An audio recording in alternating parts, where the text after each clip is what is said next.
Hi, everyone. Welcome to Our Disabled Future, a series where disabled voices lead the way. I'm your host, Nico, and it is a good day for disability inclusion. Each day, during Disability Pride Month and beyond, I'm amplifying real disabled stories, where we are, where we want to go, and how the heck we're going to get there. Together, I hope. Today, I'm thrilled to be joined by Emilie. Let's dive in.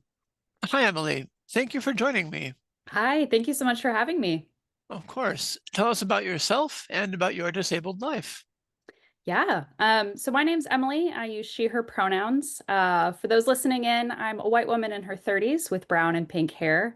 And today I'm wearing a blue denim short sleeve shirt and I'm seated in front of a bamboo and paper partition.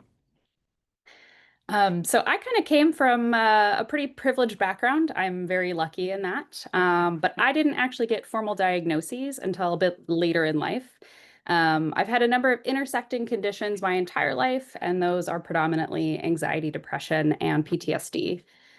Growing up, I knew I wasn't normal or whatever normal is, but I knew that I was different in some way. I was often called, high strung, or for folks would address my anxiety and panic attacks as something that's, annoying or wrong. I knew it always had a negative connotation.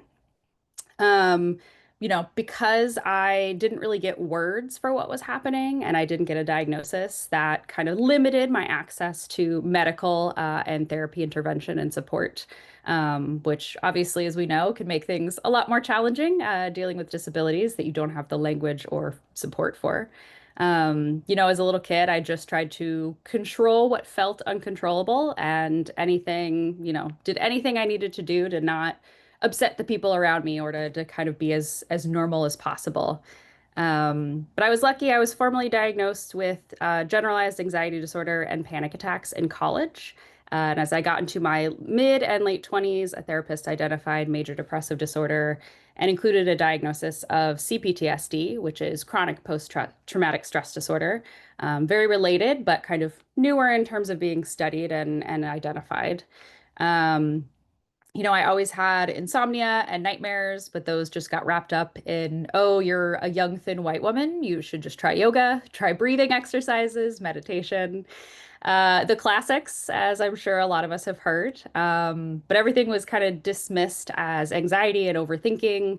And I was often gaslit and dismissed by medical professionals, especially male identifying doctors.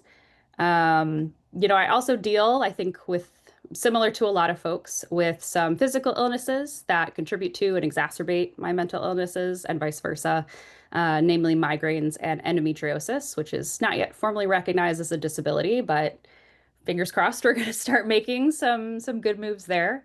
In fact, a number of my endo symptoms were actually ignored once doctors saw anxiety listed on my chart. They assumed I was just anxious and making up severity of the pain. It was all in my head. I just needed to calm down.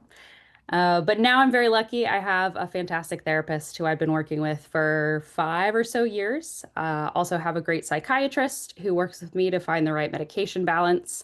And with that, and with having formal accommodations at work, including working remotely and having protected mental health days off, I've been able to have a steady 9 to 5 in the tech industry. And I've been able to do all this to undergo pretty intensive therapy to help me better manage my disabilities. So, I'll always have anxiety, depression, and PTSD, but they no longer rule every aspect of my life. I loved hearing that story of growth. Thank you for telling it. So then, what does a disability-friendly future look like for you? Yeah, this is a big question. I think there's lots of different paths forward. For me, being someone with invisible illness, I think it's can often be even harder to ask for accommodations, or almost be treated as if, you're like worthy of accommodations. Of course, no one has to earn accommodation. That defeats the entire point. Uh, but I've definitely dealt with a lot of curiosity and questions. Unfortunately, I, like many others, have dealt with some challenges when it comes to managing disabilities in the workplace. I've had some really negative and pretty damaging experiences, and I found myself pretty much without support from managers, HR, or a wider company. And I think most of this is really due to a lack of education. There's a lack of willingness to be uncomfortable or to try a communication style or working approach that's different to what you're kind of used to. So I think for me, a disability-friendly future really looks like equity. It looks like accommodations being treated as matter of fact, something that's easy, it's not questioned. It's not treated like a big, scary, astronomical ask that like grinds things to a halt. It's just like, hey, cool, you need this. We're here to help. Let us know what you need.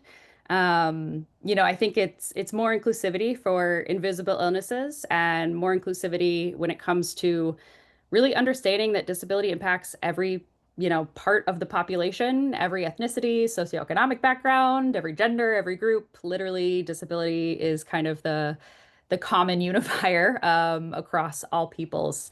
And unfortunately, a lot of folks have a pretty preconceived notion of what disability looks like, what it should look like. Some people I know have been told they're not disabled enough, which is really detrimental when it's already challenging to navigate a world that's not built for you.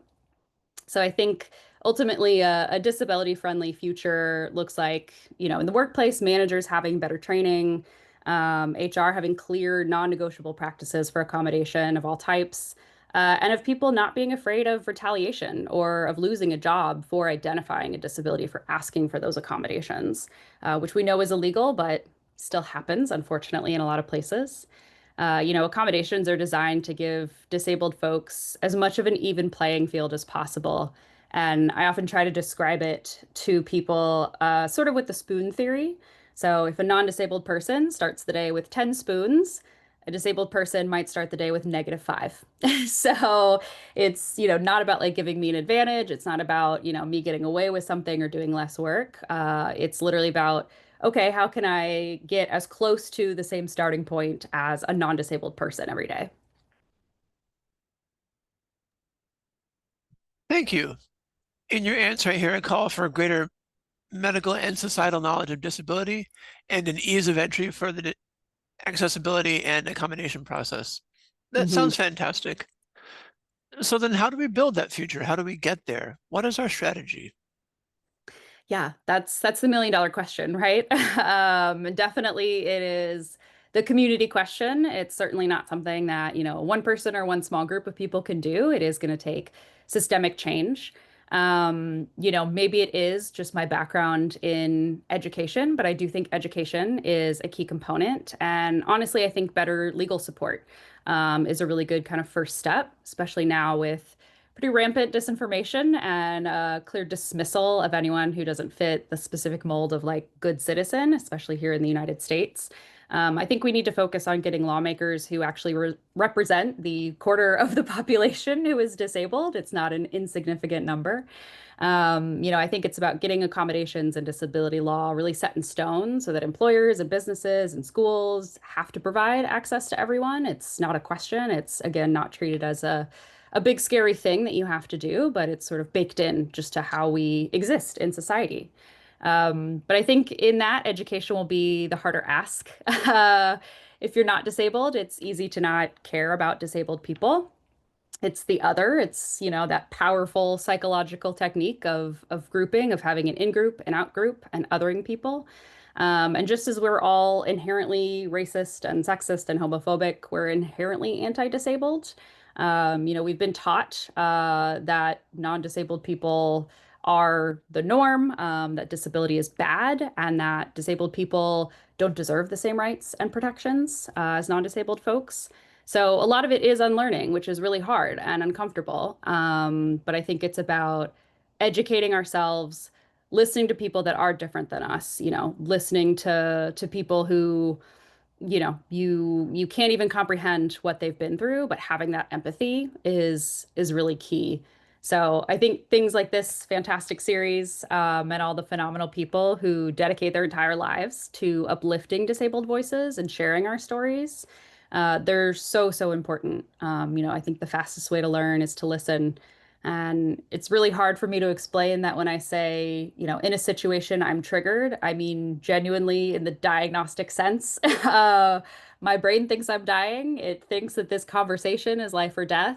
It's not a normal response. My brain chemistry is literally different. The way I process emotions and interactions is literally different than someone whose brain does not have PTSD and does not have a history of, you know, approaching things from not always the safest starting point.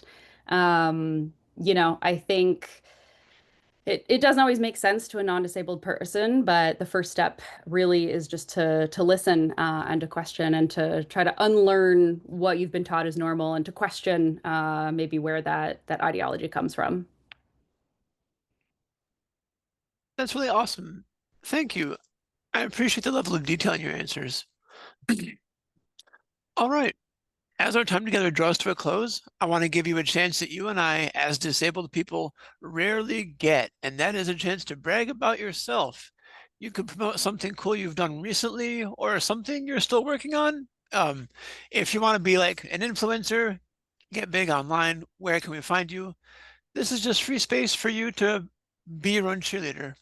Go ahead. I, I love it. Thank you so much. It's sometimes hard to promote yourself, right? It can feel a little scary. But I do talk a fair bit about being disabled in the workplace on LinkedIn. And a few years ago, I was lucky enough to actually have some of my master's thesis work published in the Routledge Companion to Motherhood, which is a phenomenal textbook. But outside of work, I'm a fiction writer, hoping to be published one day, so fingers crossed.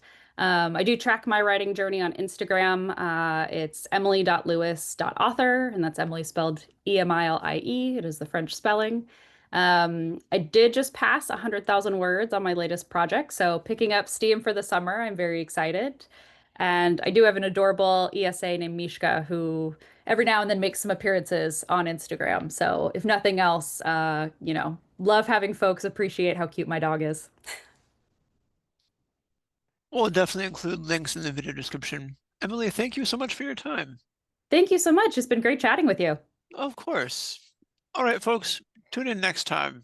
Remember, this is our disabled future, and we're building it one day at a time together. Wherever you go, whatever you do, I'm rooting for you, and I can't wait to see what you do next. Bye.